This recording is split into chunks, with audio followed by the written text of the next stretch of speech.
respected Principal, Professor Imbichikoya sir, respected Kenal Nisar sir, respected Head of the Departments of SAFI Institute of Advanced Studies, the participants of this, delegates of this faculty development program. First of all, I extend my sincere gratitude to have such an opportunity to be with this elegant group to share about certain ideas and certain information regarding empowered teaching. By training, I'm not an educationist, but by profession, I'm a clinical psychologist. And I'm working in the field of psychology. So education and psychology, we cannot divide these into two different, we can't divide these two into two watertight compartments. It is related. So that is why I'm here to discuss with this particular topic. So today I wish to present this session from the perspective of a psychologist, especially a clinical psychologist who is dealing with the issues of children, adolescents, and youngsters who are in the academic field. So that is how I wish to communicate with you about this topic in this day.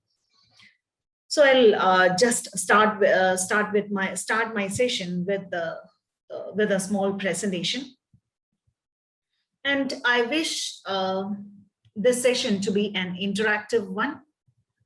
Is it visible for you? My screen? Yes, ma'am. Yes, okay. What is teacher empowerment? Teacher empowerment means investing teachers with the right to participate in the determination of school goals and policies, and to exercise professional judgment about what and how to teach. So based on this definition, I wish to progress about empowered teaching. So what are the components involved or included in the teacher empowerment programs or teacher empowerment? So before that, I wish to just initiate a discussion. What is your understanding about empowerment? You can write in the chat box, or you can unmute yourself and you can express your information regarding empowerment. What do you mean by empowerment? What is your understanding about empowerment? We have already heard about a lot of empowerment programs: student empowerment, teacher empowerment, then women empowerment. So a lot of empowerment programs are there. So what do you mean by empowerment? Yeah, a lot of answers are coming in the inbox, making some stronger. Then let me check. Making someone stronger. Yes, we need to empower, right? So we need to be stronger, or we need to develop ourselves, or effective delivery of a subject content that may be specific towards the teacher empowerment. Then leadership, strengthen, enhancing pedagogical skills of teacher in this context of training program. Yes, a lot of answers are coming in. So so that means you are able to understand what is the concept of empowerment. So empowerment, we are trying to strengthen ourselves in different dimensions. So here today we are going to discuss about teacher empowerment. So in how and in which all ways, or how we can empower teachers.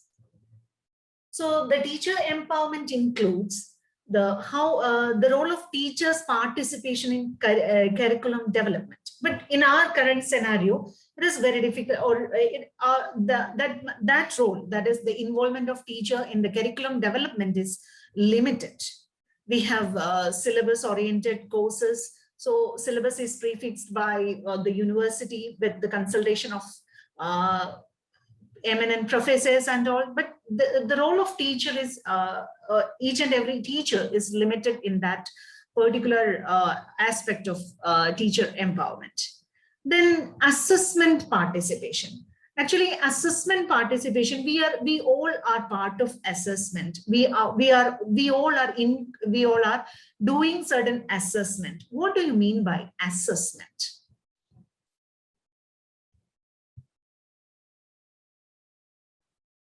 In psychology, there is another concept known as testing. So we will give some certain test so that we will get an answer, and we will evaluate that particular answers, and we will end to a conclusion. Then, but it is different from testing is different from assessment. And let me see it. Okay, what do you mean by assessment? How will we do assessment? Evaluation. Evaluation, yes. We are evaluating. So evaluation goes into different dimensions, right? It is not only based on the test which we are giving to the students or the class test or university exams. No, it is not like that. Assessment is different from that particular exam patterns and all. So how we are doing assessment in our day-to-day life as a teacher? How we are doing this assessment? How we are evaluating our students? So a lot of internal assessment programs are going on in our courses. We are doing internal assessments. So what is assessment? Yeah, using certain criteria. Yes, different criteria will be set by each college. Yeah, one important thing is there through keen observation. Yes, observation is one important factor. Even if we are assessing an individual, we do have interaction with the students or with the client, and it is not only based on that interaction.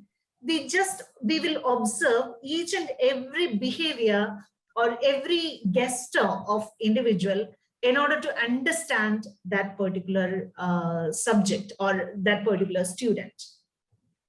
So understanding them, their weakness, strong point. Yes, that is a very good answer. Understanding them, their weakness. Yes, teacher need to identify their strength as well as their weakness of the students. Then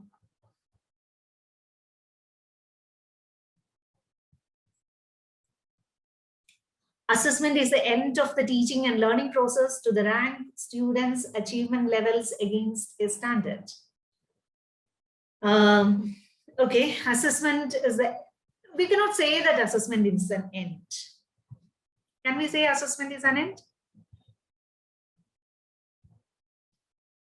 The assessment should be part of teaching each and every day. While we take classes, we need to evaluate the students. We need to check whether the students were able to identify, able to acquire the concept. Assessment is actually we are doing on a regular basis, but it is not based on marks. That is what I wish to tell you. It is continuous, and actually in internal assessment system, we are giving marks to the students. But in the actual assessment, it is not only for the marking system, it is not only for marks. We need to, for the improvement of an individual, we need to evaluate each and every individual at each and every point of learning experience. So there are certain parameters. From a psychologist's perspective, I would say assessment will help us, help both stakeholders, the teachers as well as the students, to improve themselves. We will be able to identify the strength of the individual, the students. We will be able to identify our strength, our weakness, so that we will be able to improve. So assessment participation, I would say there is two types of assessment, or two persons need to be assessed. That is, the students need to be assessed by the teacher, but the teacher need to be assessed by the teacher herself or himself. And another assessment is another perspective of assessment is also there.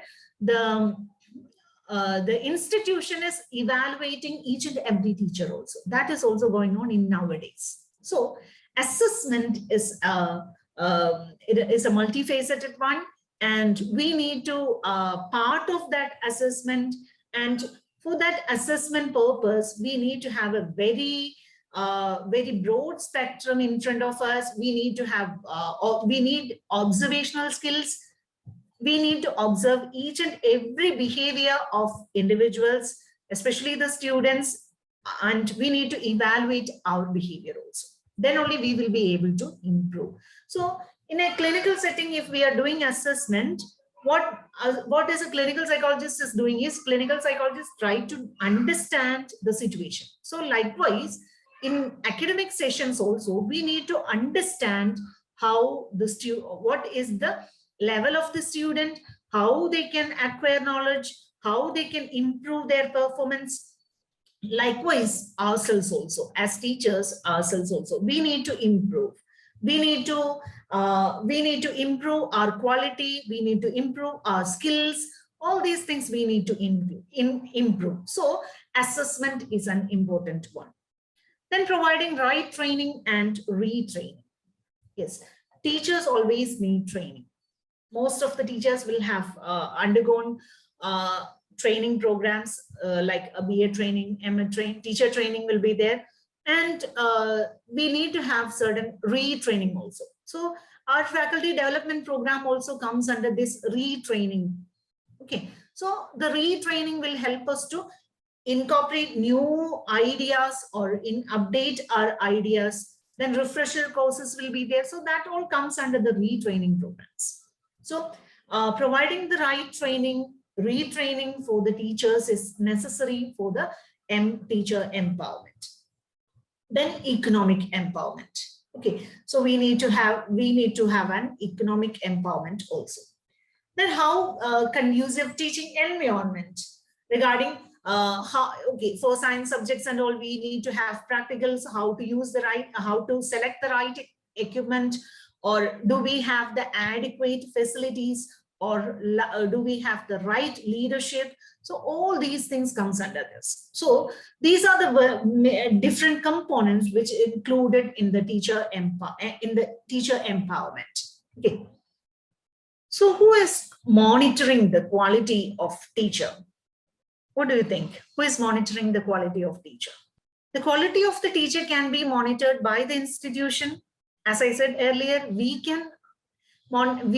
also can assess our quality. What I would say, self-evaluation will be there. Then the evaluation done by the students is also there. So teacher quality can be monitored, and mostly nowadays institutions are monitoring the quality of teachers. It is not to weed out. The purpose of this monitoring is to promote the teacher quality. So then only teacher empowerment will be there.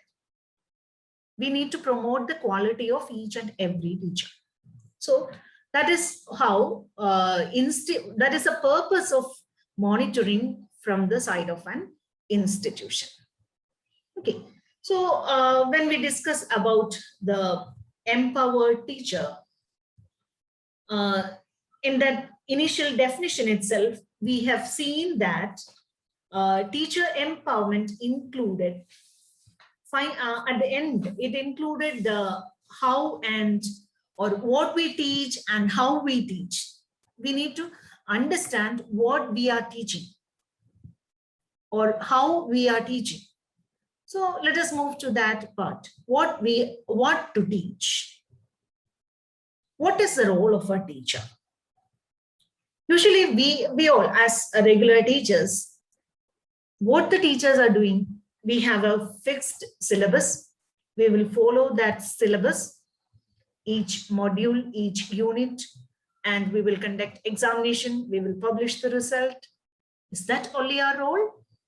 Is that teaching? You can respond. No answers. Is it only teaching? No. You can see it is not, teaching is not limited to the syllabus. What is the role of a teacher? I think we have all in this group already had training from the NP Hafiz Muhammad sir. Then a lot of eminent faculties discussed about the art of teaching. So is the teaching limited to the syllabus? What do you think? No response. Is it teaching can be only limited to this syllabus? No, ma'am. No. Then what all can be included in teaching? Is it only completing portions, or is it only conducting the examinations or test papers? Personality development, ma'am. Yeah, we need to, yeah. Constructing knowledge. Constructing knowledge, yes. Motivator. Motivator, Guide. guide. What else? If it is not just teaching of syllabus, then apart from that, it is creating or developing metacognitive skills of the students, learners, so that they will become self-learners and they can learn content on their own. Yes, exactly. Nowadays, teachers are facilitators, right? Yes. Yes, we are facilitators, but that role is very important. We are not lecturing, or we are not giving lectures to the students. It is not the role of teacher in these days. We need to be a catalyst, actually, an agent for change. So how our students came to our college, what was their performance when they joined in our institution, and after the training, after when they pass out from our college or our institution, what they acquired, how they molded. It all depends on each and every one of us. It is not only the syllabus. We need to focus on the overall development of an individual. And we can give a lot of experiments or experiential learning opportunities to the student community. When I was working in TCS, I'll give you an example. A lot of candidates from different states were recruited to the institute. When they conduct certain examination based on the application of what they learned during their graduation days, most of these toppers were failing because they are mainly focused on the theoretical part of their knowledge, theoretical part of learning.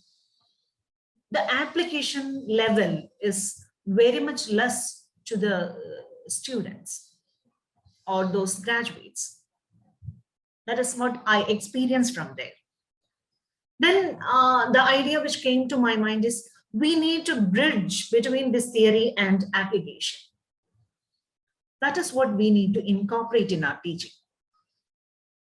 I think nowadays syllabus got updated, but still certain skill developments were lacking. We are lacking for some skill development or some application level ideas. Lot of we are gaining a lot of information, or we are providing information regarding a lot of theories to our students, but how we apply this theory in day-to-day life, that is that link we need to incorporate. We need to add certain we need to provide certain experiential learning element to our students. Then only they will be able to enhance themselves. They will be able to handle the actual or when they will be able to handle the actual situations when they face. So what we teach, we should not limit to the syllabus. We are not, or we should not limit only to the syllabus. We need to be we need to incorporate different application levels, different integrative ideas to this particular theoretical part. So then only we will be able to equip our students to enrich their knowledge. So it is not limited to the syllabus. It is not merely the completing the portions, or it is not merely conducting the test papers. It is beyond that. Then only we will be able to help our students. Then only we will become empowered teachers. So how to teach? How we are teaching? What to teach? How to teach? That is a transition actually. How we are teaching. Some of you can share your experience, how you are teaching. It will be a good experience sharing. May I? Yes. Hello. As a teacher and as a facilitator, I think that what is there in the syllabus that doesn't exactly match with the learner's needs and learner's styles of learning. That's Yes. why it's the role of the teacher to match what is there in the syllabus with the learner's needs and with the environment in which they live and they learn. So matchable, making content, making syllabus matchable to the learner's needs. So that is what the point I take into account when I work as a teacher facilitator. Okay. Yes, you are bridging between the theory and practical level, right? In a simple way. Okay. Then anyone else? As a teacher, we have to limit our, there is a very limited class time we are getting Yes. in the semester system. Yes. So each and every teacher is supposed to complete his classes in time or her classes in time. Yes. Otherwise, he will be scolded by the authorities, or he has to face many difficulties. That is the reality we are facing. So yes. a teacher is not supposed to teach all the life skills within the classroom span of time. I'm not. Yes, that is the actual scenario which we are facing. But Yes. we can incorporate certain strategies in our teaching pattern. Then we will be able to incorporate certain skills also into the teaching. Yes. Say, for example, if there is a theory, so what we can do is we can just give certain examples of application of that particular theory. And you can give an assignment to the student what is the theory behind this particular application. Then the student will go and refer. So then only we will enhance their skill also. But nowadays, what we are doing is we need to complete all these portions in this limited time. Yes, what Jaiprakash sir said is very true, that we have limited time. We have, as in the semester system, so a lot of portions need to be covered. Yes, we cannot incorporate all these skill training into this system, but we can modify this. Okay, we can give an example of we can give an example of an application level problem, so that the student will be able to grasp that application level immediately. So once they are able to understand that concept, definitely we can ask them to refer this particular theory. You can go and read this theory. So, but what we are doing doing in these days is we just teach that theory first, and we will give at the end of that session we will say, okay, these are certain examples for this particular theory. So I'm just giving some ideas to reverse this. Give the example first, then go to the theory. It will be easy for students to understand. It is easy for us to move the portions also. Then any other experiences, how to teach? How to take the students from known to unknown. How to make students aware of the new things, that is considering their previous knowledge. Yes, considering the how. Okay, Tell me, And- sir. and to connect that with the new thing. Okay. Okay, so how we can connect the new things to the existing knowledge, right? Yeah, Okay, so what we can do is we can narrate the existing situation first. mm, Then we can give exact reference for these particular theories. yeah, We can then we can give certain assignments so that the students, we can make sure that the student will go through these particular theories and all. yes, yes, So that is a bridging. yeah, That will help us to complete our portions in the stipulated time itself. yeah, But nowadays, what we are doing is we will teach the theory first. So mostly when we describe a theory, it is very difficult for them to understand. And we are also in a hurry to make it in this given or in this limited time. So we will make it fast. Students may, at times students may grasp it, at times they may not. And may I add here Yeah. something? Because Okay, yes. I think that it's the problem that we always think about execution, how execution will happen, rather than Yes. spending time on planning. If planning is perfect and all the innovative activities have been incorporated in the planning, then Yes, yes. definitely it will be easy to manage the time and manage the class and manage the syllabus as well. Yes, So yes, planning yes. has to be to be a Incorporated. phase. Yeah, that has to be incorporated, because you see that what happens that if 40 hours of teaching is there a week, then at college level or university level, teachers are given more time, extra time. Usually they have 2 or 3 hours a day. So before that, means if they are going for college and university for 6 hours, then 3 hours or 4 hours are there. And apart from that, home time is there that they can use for planning. So if planning is made perfect, then I think that the innovative things can be incorporated, and covering syllabus or having burden of institution to complete syllabus or authorities will not be there. And a Yes. teacher will be satisfied and student will get knowledge perfectly. Yes, that is a wonderful suggestion. That is what we need to incorporate. We need to have a planning, prior planning of how to execute things. Then only we will be able to incorporate all these types of changes.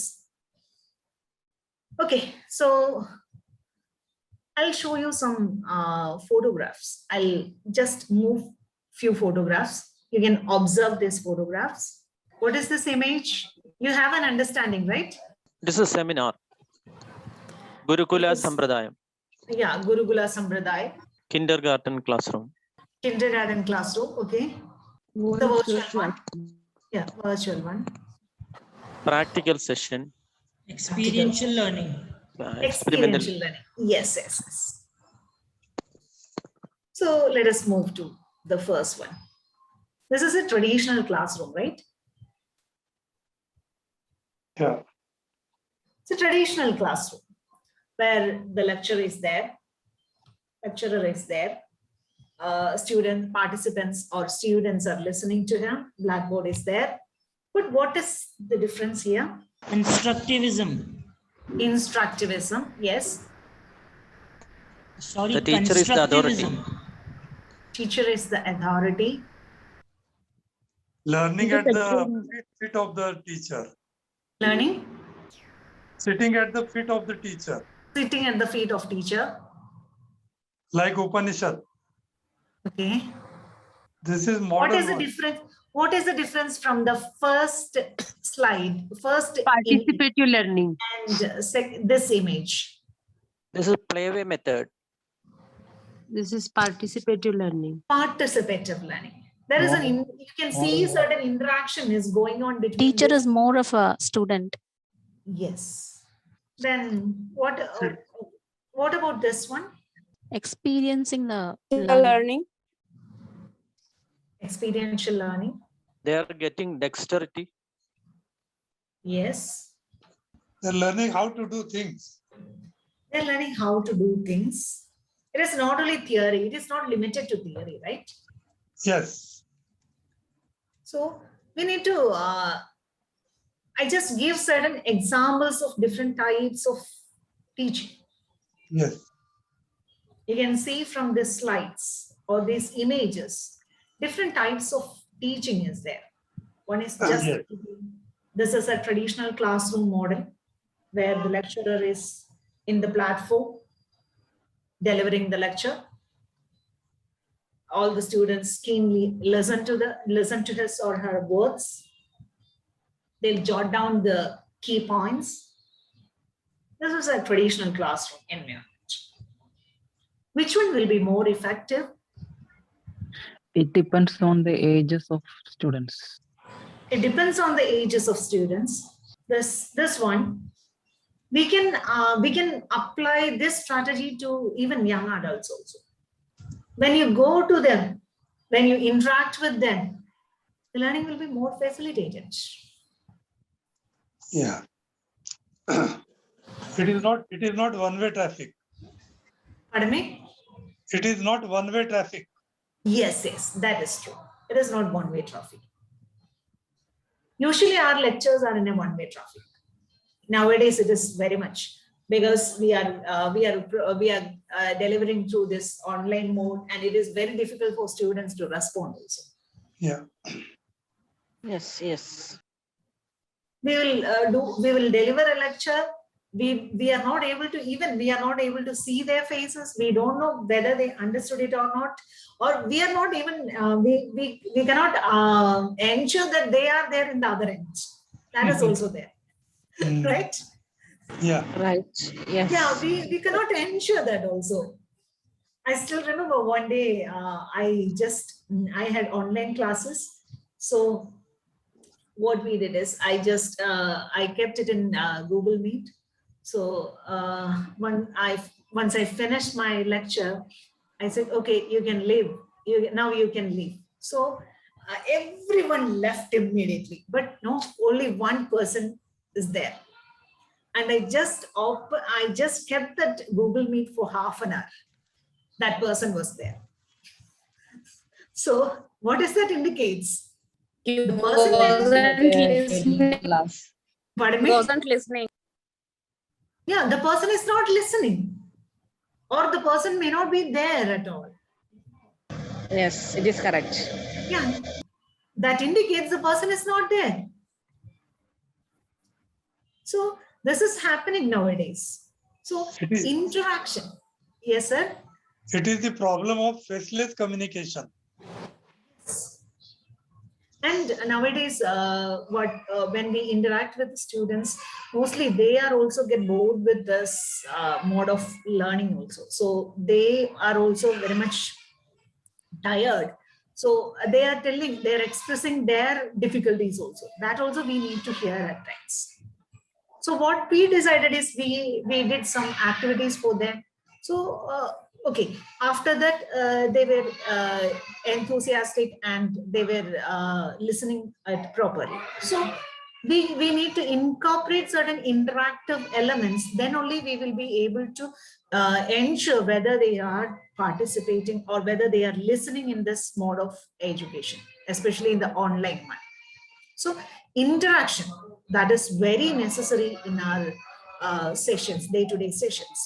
So in this image itself, we can see that the teacher is also behaving that as if she is in the same age of that students. So the students have a feeling that the teacher is also with us in our similar age.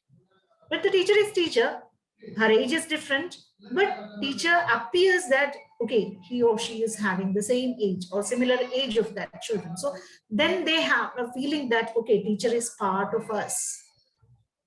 That we need to incorporate. Usually we always keep distance with the students. So that element, we need to eliminate that element. Then only that gap should be eliminated. Then only we will be able to interact with the students. I still remember when I was studying in college, there was one teacher. He was a language teacher. So his language classes was very beautiful. And actually, this information is passed by one of my friend. He was very much upset on that particular day.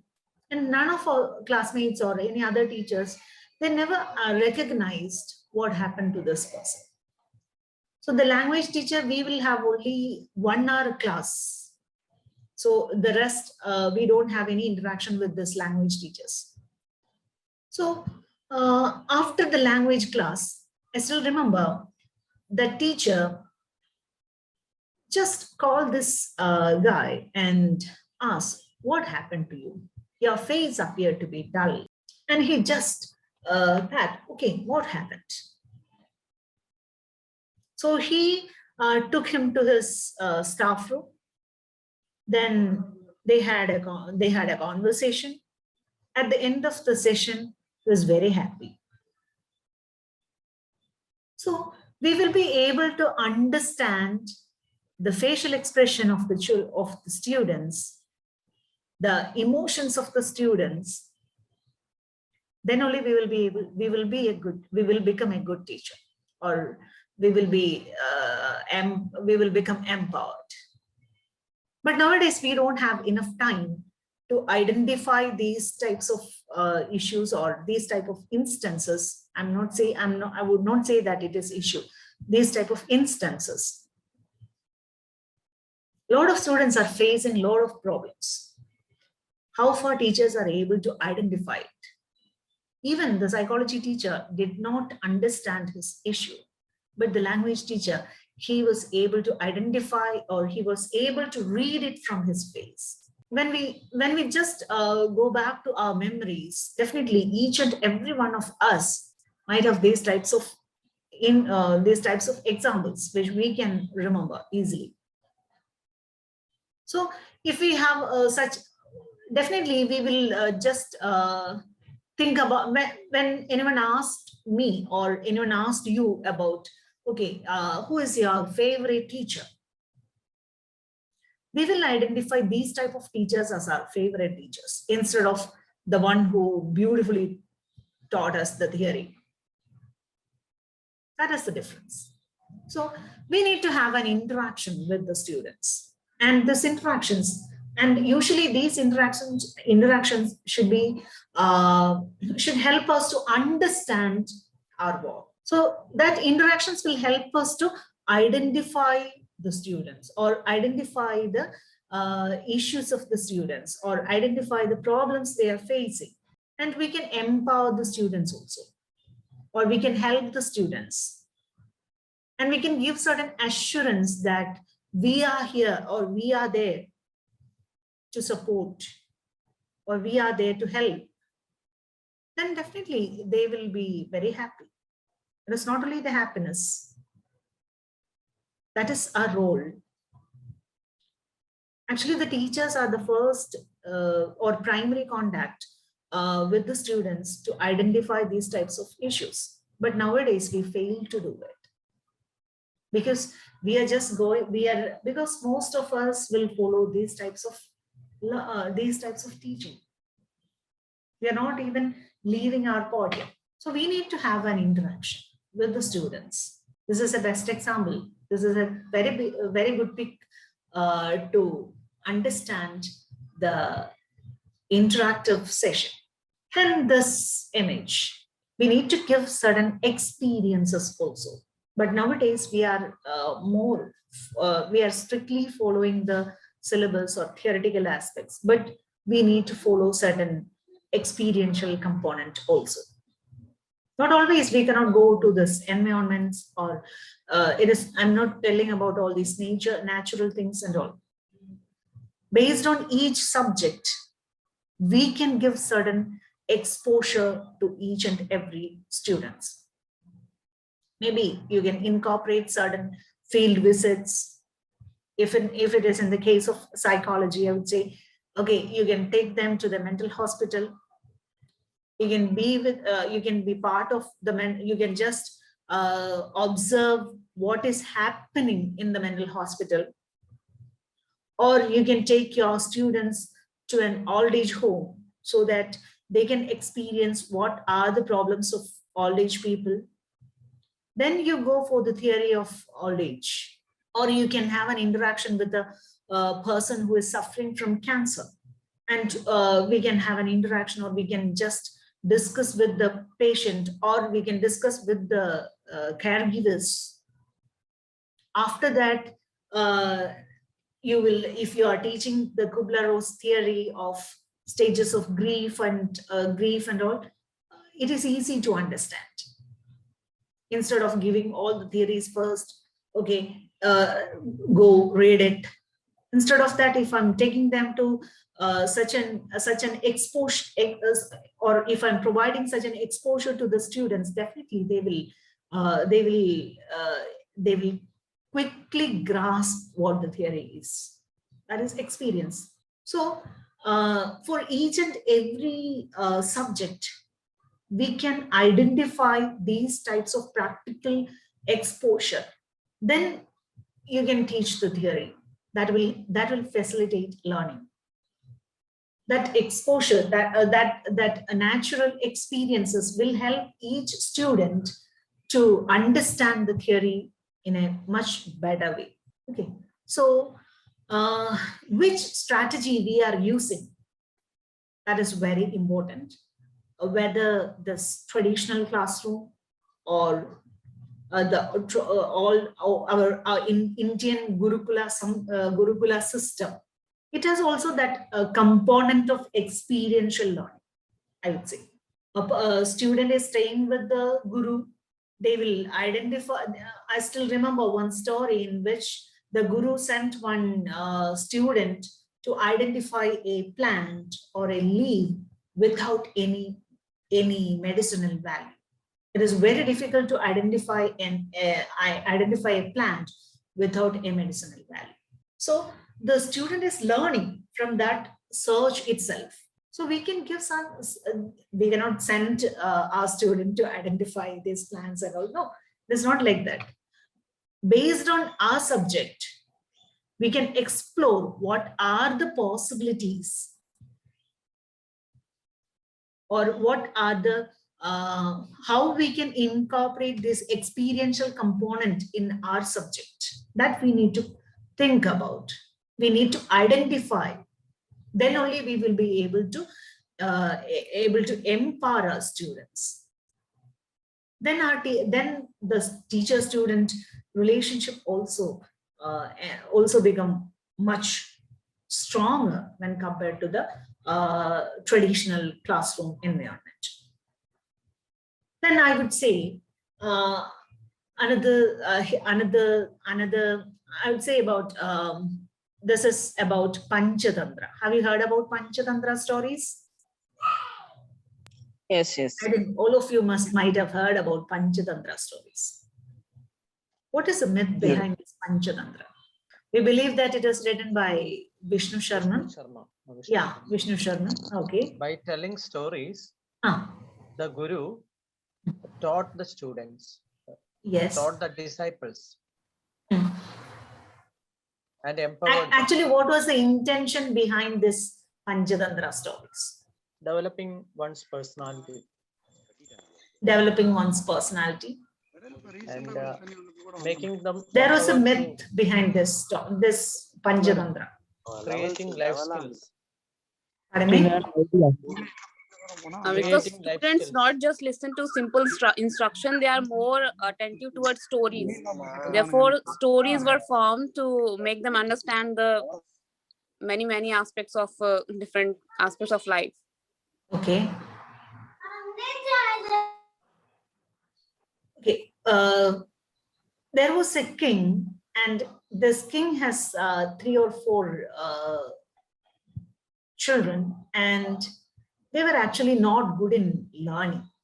That was the background of this Panchatantra story. And they want to, the king want to educate his sons, but what they did, what the king did is, king gave this responsibility to Vishnu Sharma. That is what the myth says. So based on that instruction, Vishnu Sharma wrote these stories. So these stories are included. These stories are, we can categorize these stories into 5 different categories. Each has its own implications. Each category has its own implication. And just give an insight about what is Panchatantra.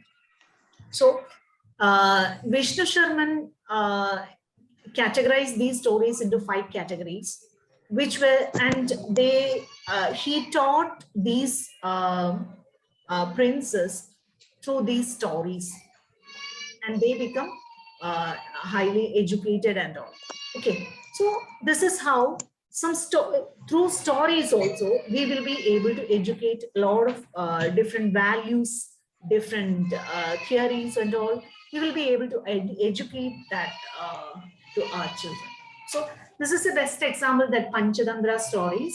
So all these, it is intended to the children, but it is a very good example for us to follow.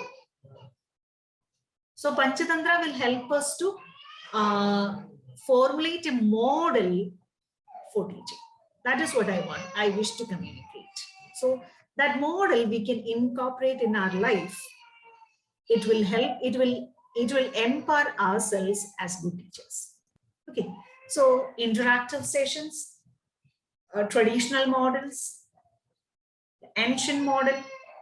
In Eastern philosophy, a lot of teaching strategies were there, and they were highly effective also at that time. But when we changed our system, our education system got a lot of changes. But nowadays we need to incorporate that old values to our education. Okay, so that is about how we are teaching. So we can explore our innovative way to teach our students. We can use different strategies instead of this traditional classrooms or traditional environment. So what we can do is we can have interaction with our students. We can provide exposure to our students. We can help them to identify the application levels. So we are just facilitators, and we are agents for change. So in education, definitely assimilation will be there, accommodation will be there. So we need to incorporate both. So we need to be change agents to our students. Okay, and can you please share your best teacher ever, your experience about the best teacher you have met in your life? A few, I would like to hear from few, or I think 5, or okay, just 5 individuals can unmute. You can share your best teacher or your favorite teacher. Strong relationship with the student, making strong relations with the student. Making strong relations with this. You can just share a teacher, good teacher in your life, about a good teacher in your life. Ma'am, may I? Yeah, sure. I am remembering my teacher, Elizabeth, when I am studying at 9th standard. One afternoon, in between the class time, the teacher asked me to come near to her, and she took me very close to her and asked about my family details. And I told her that my mother was died when I am 2, and I am staying with my uncle at Ernakulam. And when she heard all my stories, she patted me and soothed me by saying that you study well. In the next year, when you are in 10th standard, I will put you in the A division. Instead of C division, I am studying in the 9th standard. And she kept her word. I was put in the A division in the 10th standard, and I passed with the colors. Okay. So what is the element or what is the key point which influenced? I think empathy. Yes. That's true. So one point which we need to understand or we need to learn from this teacher experience is we need to be empathetic. What do you mean by empathy? Thinking in terms of other man, Yeah. or seeing in terms of other man. Yeah, in their eyes or in their yeah. Perspective. Yeah, in their perspective. Yes. Anybody else? Students should like the teacher. Then only what is here easily. Suppose the teacher wrongly teach, he will catch that point automatically. So students should like the teacher, but then the teacher should modern to others. Even in the dressing sense, knowledge in the subjects, whatever it may be. The teacher should modern to others. Students should like that teacher. Okay, students should like the teacher. Okay. Then anybody else can share their good teacher experience or your favorite teacher experience. But let me share one about one teacher. Okay, yes. You can share. When I was studying for pre-degree at Farooq College, one Malayalam teacher was there. He's a famous personality also, writer, K.N. Kunjahamud sir. Okay. And the speciality is that what I felt, I liked it is not empathy or not something like that, but he will teach only one line from a poem which is having almost 100 or 150 lines. In a poem, he will teach only one line, and that will be discussed in the class for 1 hour and asking its opinion and criticism by all the students and a discussion. But that time I felt that it is too bad. He's not covering the syllabus. He's teaching only one line out of 150. Other 149 he's not touching. So, but later I understood that that is good. But he's teaching how to learn one line other than covering all the 150 in 1 hour. So that was I felt one of the good teacher. Yes, that is a very good experience. What is the component included in that particular? That means how to learn. How to learn. He's teaching us how to learn. That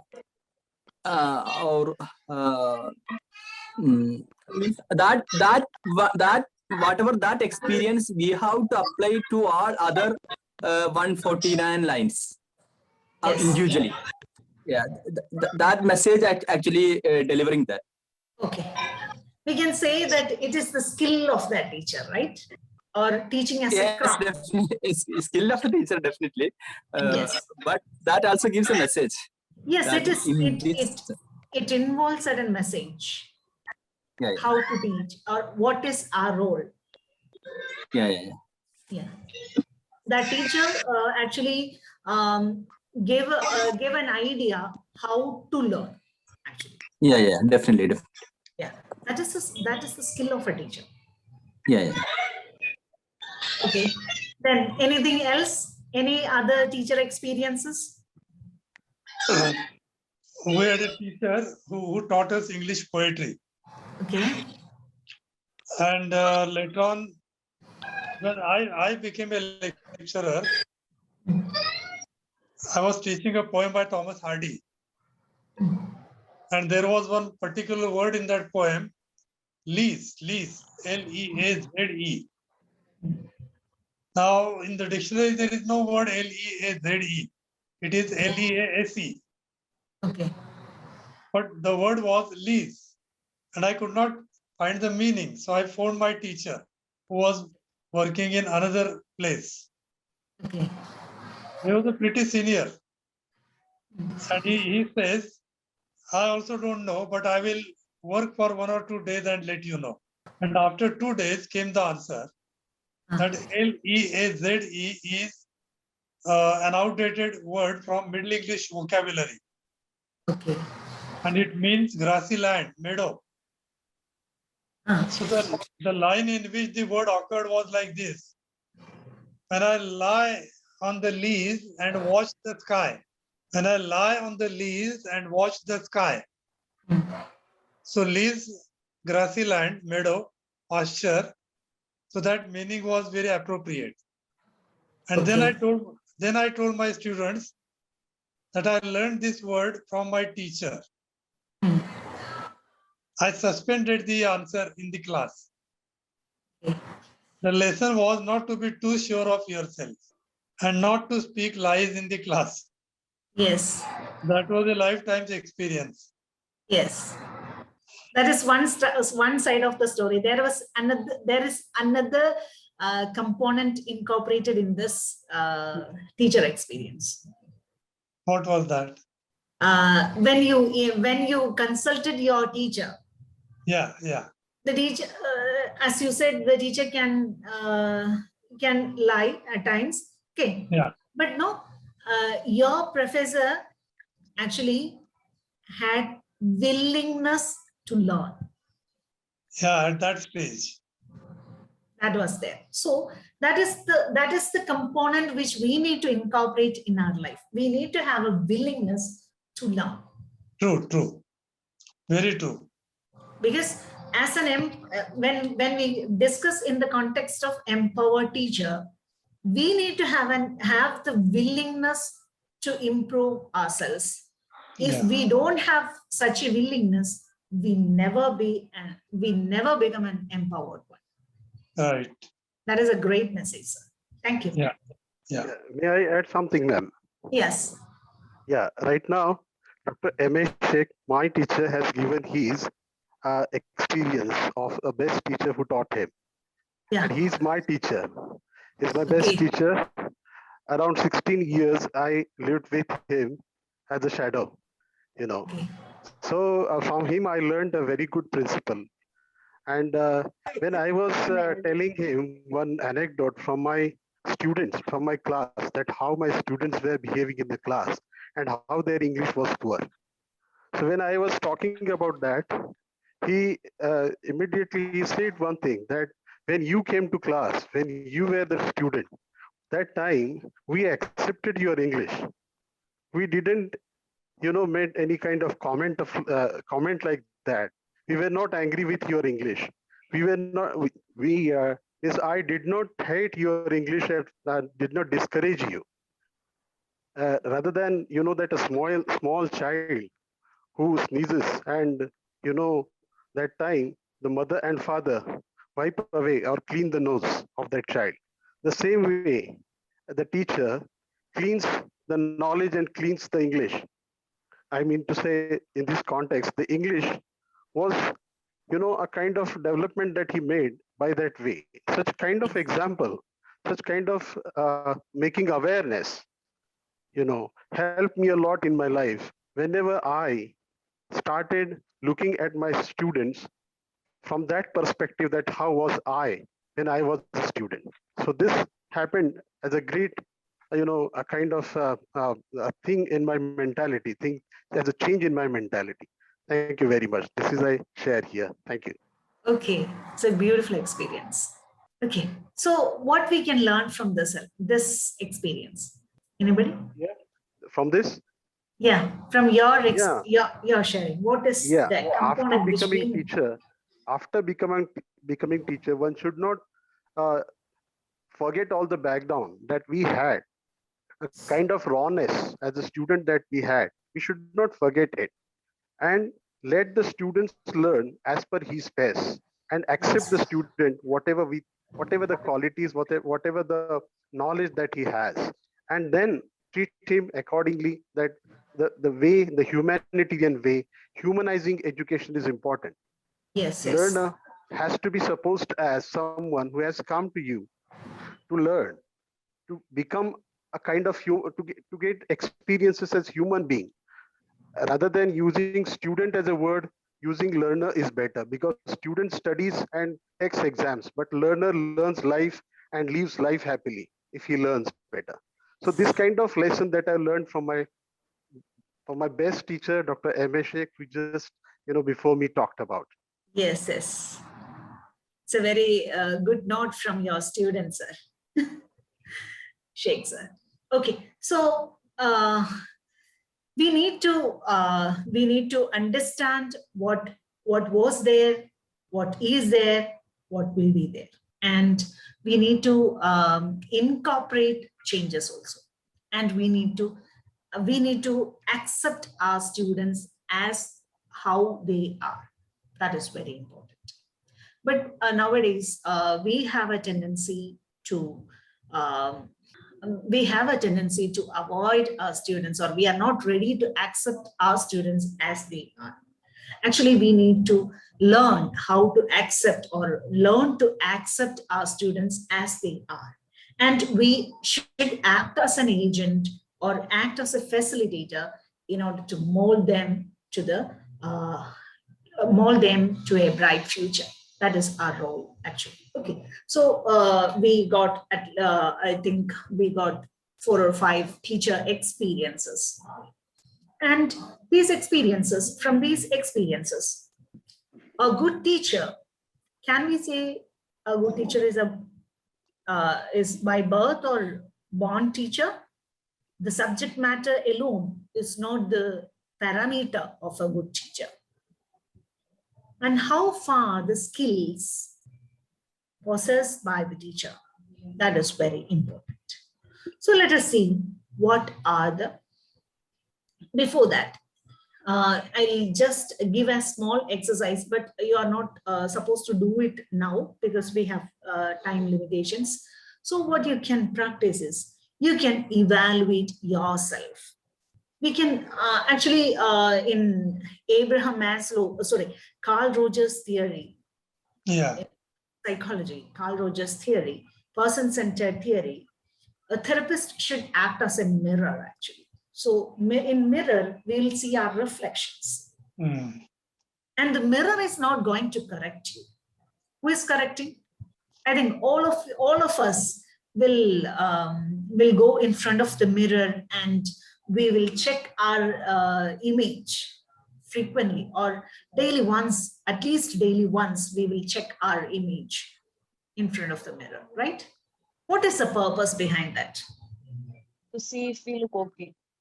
Yeah, to see or to understand, okay, am I looking good, right? So my hair, everything, is it in a proper manner, or any issues? Okay, everywhere, each and every time when we go in front of the mirror, we are evaluating, actually. And okay, after evaluating, what we will do? Mirror will give, or mirror will reflect you. And the only responsibility of mirror is to reflect you. Who is responsible for the change? The person, ourselves. Yes, we are responsible for the change. Or I am responsible for the change. If I want to change, then I should decide. Or okay, so we are responsible to change ourselves. So we need to evaluate. As a teacher, you need to reflect yourself. Pardon me? Something it is in between. Okay, we need to reflect ourselves as a teacher. How we are, what we are. Am I a good teacher? Just before, we heard some of our teacher experience, especially good teacher experience. If I would ask you about the negative teacher experiences in your life, a lot of answers will be there. Okay, I would say maybe till 10th standard or 12th standard, more than 25 teachers may have taught us. But the good teacher will be 1 or 2. Or my favorite teacher will be 1 or 2. But our negative teacher experiences will be more than that. Is it true? Just have an introspection. Just evaluate. So based on that evaluation, when if it is an offline, then definitely I'll pair you. I'll ask you to share your good teacher experience as well as your bad teacher experience. Definitely you can share both views. So we can learn a lot from the bad experiences also. That gives a message. When I become a teacher, I will not do like that. Most of you have such a thought in your mind based on your negative teacher experiences. So now I ask you to do a small evaluation. Not now, you can evaluate after this session. Just an introspection. As a teacher, what is your status? Is it a good one or a bad one? Or do I possess the skills? Or it is not merely it is not merely the subject knowledge. Are you a good teacher? You can just evaluate. You can just analyze yourself. Then you will identify, okay, which are the areas you need to improve. Definitely you need to have a drive to improve yourself. Then only you will be empowered. If I'm so rigid, I'm not ready to change, you're not going to be an empowered teacher. You need to change. You need to adapt to the situations. That is very important. Adaptation. At times, the students may give certain back answers. Usually, we will explore. It is not the way. You can identify alternative solutions. You can think about alternative views. You can initiate a discussion with that student, or you can take him to the staff room. You can have an interaction with the student. Definitely, you will understand that component will help us to understand the emotions of that student. Then I would say you are an empowered teacher. So we need to be flexible. We need to have a drive for self-improvement. So all these, if you want to succeed in this career, definitely you need to have a self-evaluation.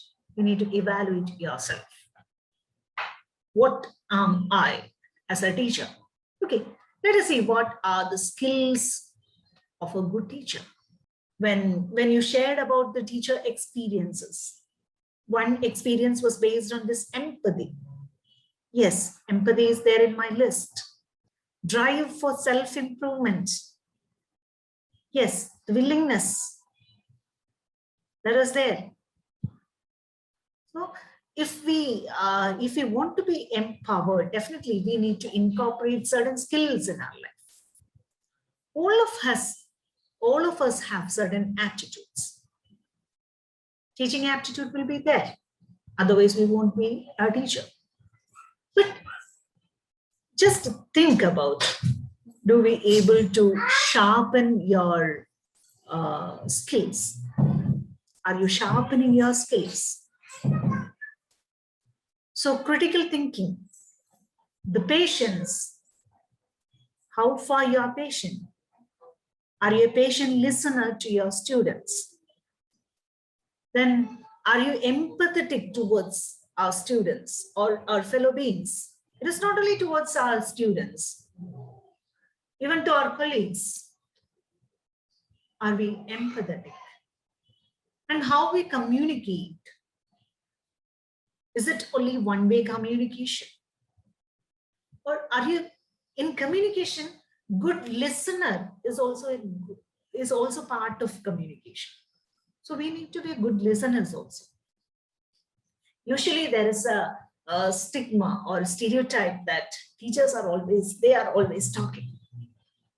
They are not listeners. It is very difficult for them to be a listener. So, but we need to change. Be a good listener and evaluate or assess what they are telling. Then organization, the ability to organize things. How far you are able to organize the things. Then the imaginative thinking. need planning. You plan ahead. Then leadership, how far you are able to coordinate the things, how far you are able to coordinate your students. Teamwork, that is another component. Nowadays, previously, in 10 or 20 years back, or 20 or 30 years back, a single teacher can do wonders, but it is not like that now. It's a teamwork. Each and every teacher is important. The best example which I would give is the example of an operation theater.